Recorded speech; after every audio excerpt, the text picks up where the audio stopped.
ሁላችንም ልናውቀው የሚገባ አንድ እውነታ አለ። ይሄም ምንድን መሰላችሁ ጋይስ? የሰው ልጅ ስጋ ብቻ አይደለም መንፈስም ሁሉ ጭምር ነውና በዚህ በሁለቱ ማንነታችን ሁለት የተለያየ ሰው ነን ማለት ነው። አንድ በስጋዊ ማንነታችን የሆነ ካራክተር አለን፣ ሁለተኛ ደግሞ በመንፈሳዊ ባህሪያችን ደግሞ ሌላ ካራክተር አለን ማለት ነው። እና አብዛኞቻችን ሰዎች አሁን እየተንቀሳቀስን ያለንበት በዚህ በስጋዊ ማንነታችን በሚታየው በሚጨበጠው ምናምን በዚህ ነው እየኖርን ያለነው።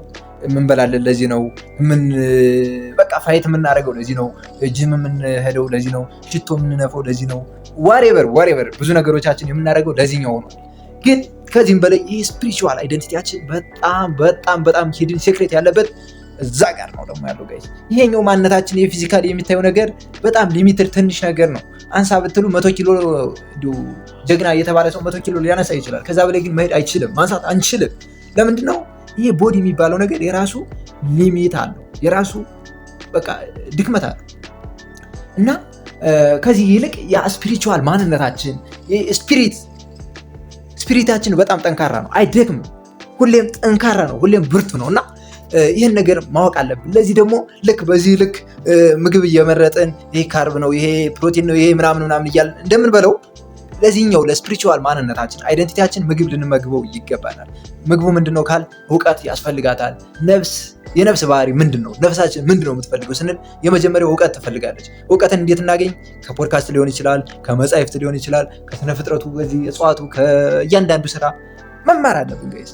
እና አንዳንዴ ምግብ በመብላት በጣም አንበሶች እንሆናለን። በጣም አሪፍ ምግብ እንበላለን። ግን አዳይንድ በልተን መጨረሻ ላይ ጭንቀት እየሆነ እንዳገብተን እና ይሄ ደግሞ ምንድነው የሚነግራችሁ ማለት ነው እኛ ቦዲ ብቻ እንዳልሆን፣ ይሄ ፊዚካሊ የምታዩት አካል ብቻ እንዳልሆን ነው የሚያስረዳችሁ።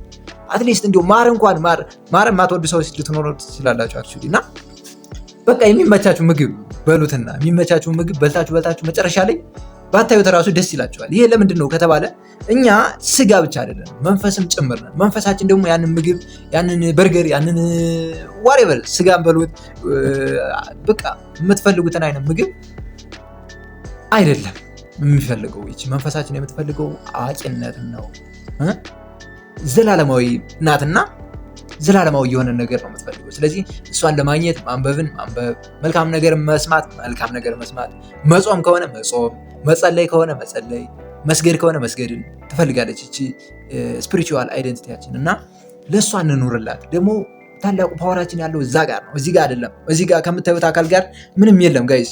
አንዳንዴ ስንወጣጠር ምናምን አቅም ያለ እንዳይመስላችሁ። ባይዘው እጃችሁ ግብዳ ቢሆን ምናምን ደረታችሁ ቢነፋ ዋሬቨር ምንም ሆኖ ስጋ ሊሚትድ ነው፣ ምንም አቅም የለውም። በወቅስ ብሎ ሊጥላችሁ ይችላል አንድ ሰው በአካሉ። ግን በመንፈሳችሁ ብርቱ ከሆናችሁ ያ ሰውዬ ሲወርቅ ታዩታላችሁ። የሆነ ሳይራመድ እዛው ይወርቃል። ምን ከሆናችሁ ነው? በመንፈሳዊ እንትናችሁ ጠንካራ ከሆናችሁ ማለት ነው። እና ይሄን ማድረግ ያለብንን ነገሮች ሪሊ ማድረግ፣ ዝም ብሎ ለወሬ ስለተጻፈ ብቻ አወዲ እኮ እንደዚህ ምናምን ሳይሆን እንኑረው። ያንን ጾም ከሆነ መጾም ነው ብራዘር። ጸልይ ከሆነ ለምን ነው እንዴ? መጸለይ ጥሩ እንደሆነ እያወቅ ለምን ትተኛለህ?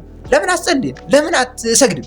ስግደት መልካም ነው ከተባለ ዋይኖት በስራ ነው ብራዘር። ስራ ከሌለው ምንም ነገር አይቀየርም። በማውራት ብቻ፣ በማየት ብቻ፣ በመስማት ብቻ የሚቀየር ነገር የለም።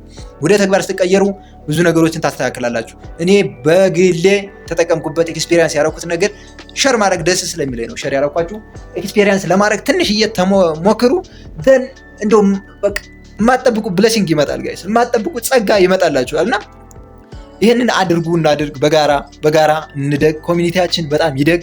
በጣም መልካም ነገር እንደምንሰራ ተስፋ አለኝ። ምክንያቱም ለዚህ ነው የተፈጠረው፣ ለመልካም ነገር ነው የተፈጠረው እንጂ ለመጠቋቆም፣ ለመጠቋቆር፣ ለመነቃቀፍ፣ ለመሰዳደብ፣ ለመቆሻሻሽ እንደዛ አይደለም ጋይስ። እና ፕሊዝ ከነዚህ ሰዎች እንደዚህ ከሚያደርጉ ሰዎች ከቻላችሁ አስተምሯቸው፣ ካልቻላችሁ ባውንደሪ አበጁላቸውና ከነሱ ራቅ ብላችሁ አትሊስት የሆነ ሰዓት ተቀይራችሁ መታችሁ እነሱንም ለመቀየር የምትችሉበት አጋጣሚ ይኖራል ማለት ነው። ይሄን እንድታረጉ እግዚአብሔር ይርዳን፣ ሁላችንም ይርዳችሁ።